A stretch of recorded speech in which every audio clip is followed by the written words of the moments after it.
Hello everyone, welcome to ఫరస్. నేను మీ తెలుగు అమ్మాయిని. మీకు నా వీడియోస్ నచ్చినట్లయితే లైక్ చేసి, షేర్ చేసి, సబ్స్క్రైబ్ చేయండి. అలాగే కింద గంట బొమ్మ ఉంది కదా, అది ప్రెస్ చేశారంటే నా ప్రతి కొత్త వీడియో వచ్చినప్పుడల్లా మీకు నోటిఫికేషన్ వస్తుందన్నమాట. ఇవాళ మనము తెలంగాణ గవర్నమెంట్ స్కీమ్స్లో తెలంగాణకు హరితహారం ప్రాజెక్ట్ సెకండ్ పార్ట్ చూడబోతున్నాము. ఆల్రెడీ ఫస్ట్ పార్ట్లో మనం దీని బ్యాక్గ్రౌండ్ యాక్షన్ ప్లాన్ చూసాము.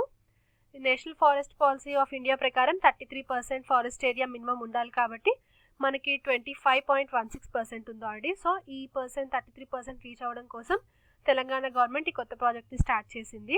ఇది ఎక్కడ స్టార్ట్ చేశారంటే Chilukuru Rangareddy district on 3rd July 2015 by CM KCR అనమాట. ఈ ప్రాజెక్ట్లో 2 ఫోల్డ్ ట్రస్ట్ ఏరియాస్ని ఐడెంటిఫై చేశారు. అందులో ఫస్ట్ వచ్చేసి నోటిఫైడ్ ఫారెస్ట్ ఏరియాస్లో ఇనిషియేటివ్స్ తీసుకుంటారు.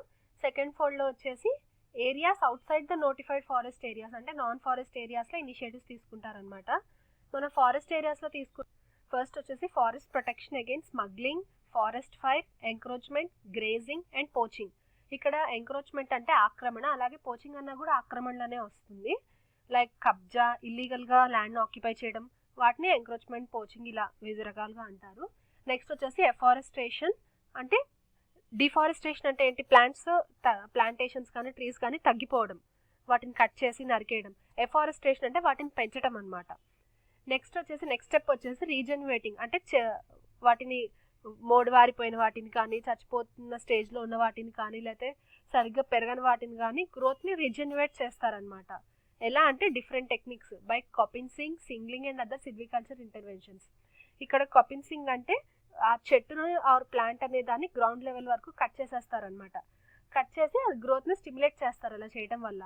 సింగ్లింగ్ అన్నా కూడా అంత థిక్గా ఉన్న ప్లాంట్స్ని పల్చగా చేసేసి థిన్నింగ్ చేసేసి వాటిని బాగా పెంచడానికి సహాయపడతారనమాట. అలాగే అదర్ సిల్వికల్చర్ ఇంటర్వెన్షన్స్. ఇక్కడ సిల్వికల్చర్ అంటే ఏం లేదండి, జస్ట్ గ్రో అండ్ కల్టివేట్ ట్రీస్ని ఇంగ్లీష్లో సిల్వికల్చర్ అంటాము.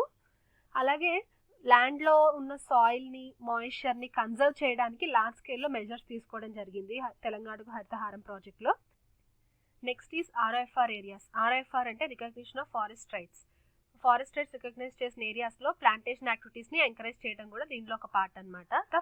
ఇదంతా ఫస్ట్ ఫోల్డ్లో ఫారెస్ట్ ఏరియాస్లో తీసుకున్న ఇంప్లిమెంటివ్ మెజర్స్.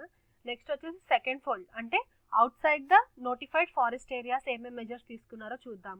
ఫస్ట్ వచ్చేసి అగ్రోఫారెస్ట్రీలో ఏం చేశారంటే ఫార్మర్స్ని అగ్రోఫారెస్ట్రీలో ఉన్న కొత్త మోడల్స్ని, రకరకాల వేరియస్ పాత మోడల్స్ కానీ కొత్త మోడల్స్ కానీ అడాప్ట్ చేసుకోవడానికి ఎంకరేజ్ చేశారనమాట. సో దట్ ఫార్మర్స్కి వాళ్ళ ఇన్కమ్ లెవెల్స్ ఇంక్రీజ్ అవుతాయి, అలాగే ఎకనామిక్ సెక్యూరిటీ కూడా వస్తుంది అనమాట ఈ అగ్రోఫారెస్ట్రీ మెథడ్స్ ద్వారా. నెక్స్ట్ వచ్చేసి స్మృతి వనమ్స్ని క్రియేట్ చేశారు. అలాగే అర్బన్ రెసిడెన్షియల్ కాలనీస్లో కూడా ప్లాంటేషన్స్ని జరిపారనమాట. ఇప్పుడు తెలంగాణకు హరితహారం స్కీమాటిక్ ఫ్లో చార్ట్ చూద్దాము. అంటే హోల్ ప్రాసెస్ అసలు ఎలా క్యారీ అవుట్ చేశారనేది ఇక్కడ తెలుసుకుందాం మనము. ఫస్ట్ స్టెప్లో వచ్చేసి ప్లాంటింగ్ స్టాక్ని కలెక్ట్ చేసి ట్రాన్స్పోర్టేషన్ చేశారు. ఎక్కడికంటే మనం ఇందాక మాట్లాడుకున్నట్టు fold 1 and fold 2 trust areas అనమాట. ఫోల్డ్ 1 అంటే ఏంటి, inside forest areas, and fold 2 is outside notified forest areas. వాటికి ట్రాన్స్పోర్టేషన్ జరిగింది. అలాగే నెక్స్ట్ వచ్చేసి డిస్ట్రిక్ట్ అండ్ విలేజ్ లెవెల్లో యాక్షన్ ప్లాన్స్ని క్రియేట్ చేసుకున్నారు. ఎలా ప్లాంటేషన్ చేయాలి, ఆల్ ఈవెంట్స్ని ఎలా క్యారీ అవుట్ చేయాలనేది నెక్స్ట్ స్టెప్లో వాళ్ళు డిజైన్ చేసుకున్నారనమాట. నెక్స్ట్ స్టెప్లో వచ్చేసి థర్డ్ స్టెప్లో వచ్చేసి ఐడెంటిఫికేషన్ ఆఫ్ ప్లాంటింగ్ ఏరియాస్ అంటే ఎక్కడెక్కడ మొక్కలు నాటాలి, ఎక్కడెక్కడ ఎఫారెస్టేషన్ చేయాలి, ఇలాంటి మెజర్స్ అన్నీ ఎక్కడ తీసుకోవాలనేది నెక్స్ట్ ఐడెంటిఫై చేశారు. నెక్స్ట్ వచ్చేసి ఫైనల్ స్టెప్ వచ్చేసి ప్లాంటింగ్ అనమాట. లాస్ట్ బట్ వన్ స్టెప్ వచ్చేసి ప్లాంటింగ్. ఈ ప్లాంటింగ్ అనేది సిమిలర్గానే ఇన్సైడ్ ఫారెస్ట్ చేశారు, అలాగే అవుట్ సైడ్ ఫారెస్ట్ ఏరియాస్లో కూడా చేశారు. ఇన్సైడ్ ఫారెస్ట్ ఏరియాస్లో వచ్చేసి ఏ ఏరియాస్లో ఎలా సెలెక్ట్ చేశారంటే ఇక్కడ ఏఆర్, ఏఎన్ఆర్, ఎస్ఎంసి అని చూస్తున్నాము. వీటి ఫుల్ ఫామ్స్ ఇక్కడ చూడండి. ఏఆర్ అంటే ఆర్టిఫిషియల్ రీజనరేషన్, ఏఎన్ఆర్ అంటే అసిస్టెడ్ న్యాచురల్ రీజనరేషన్, అలాగే ఎస్ఎంసి అంటే soil and moisture conservation works. వీటి గురించి ఇందాక మనం మాట్లాడుకున్నాం కదా, ఎలా కన్జర్వ్ చేస్తారు, ఎలా న్యాచురల్ రీజనరేషన్ చేస్తారు, ఎలా రీజనరేట్ చేస్తారు, ఇవన్నీ ఇందాక మాట్లాడుకున్నవి షార్ట్ ఫామ్స్ అనమాట. అలాగే అవుట్ సైడ్ ఫారెస్ట్ ఏరియాస్లో వచ్చేసి ఎవెన్యూస్ అంటే వచ్చేసి multiple roads, national and state హైవేస్కి అటు ఇటు ప్లాన్ చేయడాన్ని ఎవెన్యూస్ అంటాము. అలాగే ఎడ్యుకేషన్ ఇన్స్టిట్యూషన్స్ కానీ, గవర్నమెంట్ ఇన్స్టిట్యూషన్స్ కానీ, any other institutions. And coming to barren hills అంటే బ్యారన్ అంటే అన్ఫర్టైల్, అన్ప్రొడక్టివ్ ల్యాండ్ అనమాట. అట్లాంటి ఏరియాస్లో కానీ, ట్యాంక్ ఫోర్ షోర్స్లో కానీ. ఇక్కడ ట్యాంక్ ఫోర్ షోర్స్ అంటే మీకు land along side edge of water బాడీని ట్యాంక్ ఫోర్ షోర్ అంటామన్నమాట. అక్కడ కూడా ప్లాంటేషన్స్ జరిపి ఎంక్రోచ్మెంట్స్ని తగ్గించడానికి కానీ, అలాగే river banks, farm lands, industrial areas, home states, housing colonies, memory gardens, others ఇట్లా చాలా ఏరియాస్లో అవుట్ సైడ్ ఫారెస్ట్ ఏరియాస్ వచ్చేసి ఇట్లాంటి ఏరియాస్ అన్నిట్లో ప్లాంటేషన్స్ జరిపారు. అలాగే ఈ ప్లాంటేషన్స్ని క్యారీ అవుట్ చేసింది ఎవరంటే social forestry department, horticulture, sericulture department, HMDA, GHMC, DWMA, అలాగే different municipalities, TSIAC and many celebrities, TV channels, media and also normal citizens కూడా చాలామంది స్కూల్స్లో, కాలేజెస్లో, ఆఫీసెస్లో చాలా ఎక్స్టెన్సివ్ వైడ్ లార్జ్ స్కేల్లో ఈ మొత్తాన్ని క్యారీ అవుట్ చేశారు. అలాగే ఫారెస్ట్ ఏరియాస్లో వచ్చేసి ఫారెస్ట్ డిపార్ట్మెంట్ మొత్తం రెస్పాన్సిబిలిటీ తీసుకుందనమాట. అలాగే అక్కడ ట్రైబల్ ఏరియాస్లో ఉన్న వాళ్ళు కానీ వాళ్ళు కూడా కొంచెం హెల్ప్ చేయడం జరిగింది. లాస్ట్ అండ్ ఫైనల్ స్టెప్ వచ్చేసి ప్లాంటేషన్స్ అన్నిటిని ఇలా ప్లాంట్ చేసిన ఏరియాస్లో అన్నిటిని మానిటర్ చేసి ఎంతవరకు పెరుగుతున్నాయి ఏంటి అని ఎవాల్యుయేట్ చేయడానికి ఫైనల్ స్టెప్ అనమాట. నెక్స్ట్ వచ్చేసి ఇందాక మనం మాట్లాడుకున్నాము ఫోల్డ్ 2లో ఎఫారెస్టేషన్ యాక్టివిటీస్ అని. అసలు ఈ ఎఫారెస్టేషన్ యాక్టివిటీస్ ఏంటి అనేది మనం ఇప్పుడు చూడబోతున్నాము. అసలు ఫస్ట్ ఏం చేస్తారంటే detailed identification of nurseries and sites for raising plantations. First మనకి స్టాక్ ప్లాంట్స్ కావాలి కదా ప్లాంటేషన్ చేయాలంటే, సో వాటి కోసం నర్సరీస్ని ఐడెంటిఫై చేసి అక్కడ ప్లాంటేషన్స్ని చిన్న చిన్న మొక్కలు రేజ్ చేయడం జరిగిందనమాట సీడ్లింగ్స్ నుంచి. ఆ నర్సరీస్ వచ్చేసి ఫస్ట్ మనకి 3,300 నర్సరీస్లో అప్రాక్సిమేట్గా 41 crore సీడ్లింగ్స్ని 2015లో ప్లాంట్ చేయడం జరిగింది. వీటన్నిటిని కూడా తర్వాత ఈ 3-year హరితహారం ప్రాజెక్ట్లో యూజ్ చేయడం జరిగింది. అలాగే implementing agencies procured polythene bags and seeds for grounding nurseries.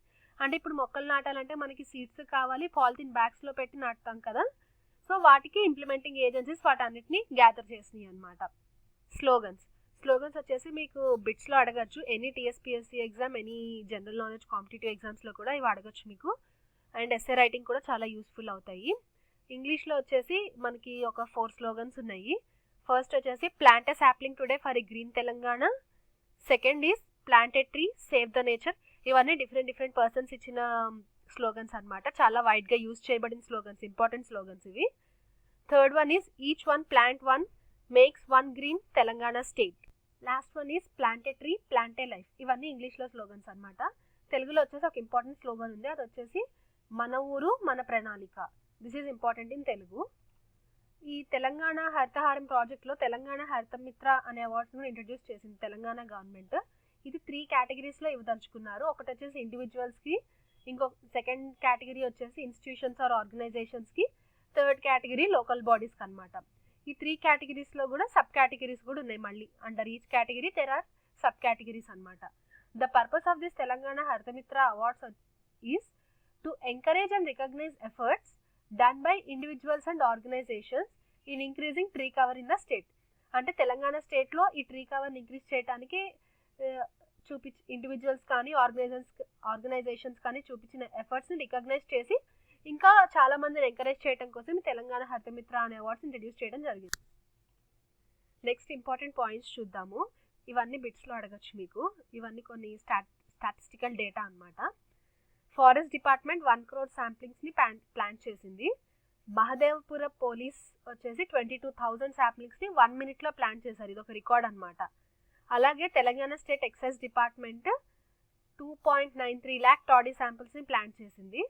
And KT Ramarao అంటే కేటీఆర్ ఐటీ మినిస్టర్ వచ్చేసి 1 month శాలరీ డొనేట్ చేశారు. His 1 month salary equals approximately 3 lakh rupees.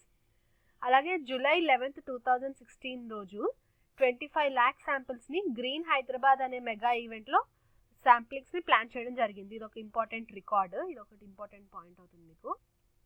Next is second phase of Telangana హరితహారంని నల్గొండలో కేసీఆర్ గారు లాంచ్ చేయడం జరిగింది లాస్ట్ ఇయర్, దట్ ఈస్ 2016లో.